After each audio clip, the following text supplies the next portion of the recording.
সিরিয়ার এই বিজয় শুধুমাত্র 50 বছর নয়, ঠিক 102 বছর পর সিরিয়ার শামের এই পবিত্র ভূখণ্ড আবারও মুসলমানদের হাতে আসার বিজয় আনন্দ।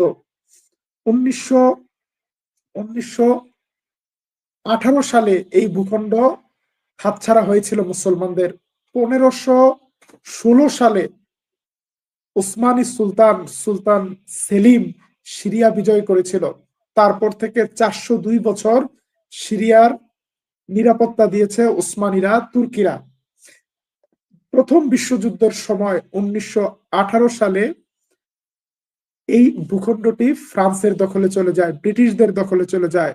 সেই দিন আপনাদের শুনতে কষ্ট হবে, সেই দিন কিছু আরব বিশ্বাসঘাতকের বেইমানির কারণে, ষড়যন্ত্রের কারণে সিরিয়াতে মুসলমানদের পতন হয়েছিল এবং ফ্রান্সের সেনাপ্রধান কমান্ডার সালাউদ্দিন আইয়ুবীর কবরে এসে লাথি মেরেছিল। সালাউদ্দিন আইয়ুবীর কবরে লাথি মেরে বলেছিল, সালাদিন তুমি কোথায়, আমরা আবার ফিরে এসেছি। তারপর থেকে সিরিয়া আরব রিপাবলিক, হ্যান রিপাবলিক, তেন রিপাবলিক, নানা নামে সিরিয়া নামে একটি রাষ্ট্র দেখানো হলেও এই রাষ্ট্রের মালিক ছিল ফ্রান্স।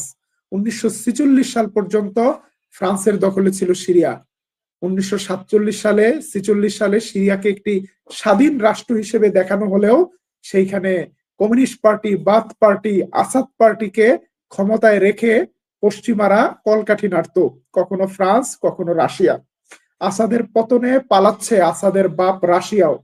রাশিয়ার সৈন্যরা দামেস্ক ছেড়েছে, রাশিয়ার বিমান ঘাঁটি খালি করে দেয়া হচ্ছে। আফগানিস্তানের মুসলমানদের জুলুমের বড় একটি কারণ ছিল রাশিয়ার আগ্রাসন। 1980 থেকে 1989 পর্যন্ত আফগান জনগণের উপর যে জুলুম অত্যাচার চালিয়েছে রাশিয়া, সোভিয়েত ইউনিয়ন, ঠিক তেমনি ভাবে 2011 সালের পর থেকে রাশিয়ার বিমান হামলায় শহীদ হয়েছে হাজার হাজার সিরিয়ান মুসলমান। আজকে রাশিয়ার আধিপত্যবাদ থেকে, ইরানের আধিপত্যবাদ থেকে এবং পশ্চিমা আধিপত্যবাদ থেকে মুক্ত হয়েছে সিরিয়া।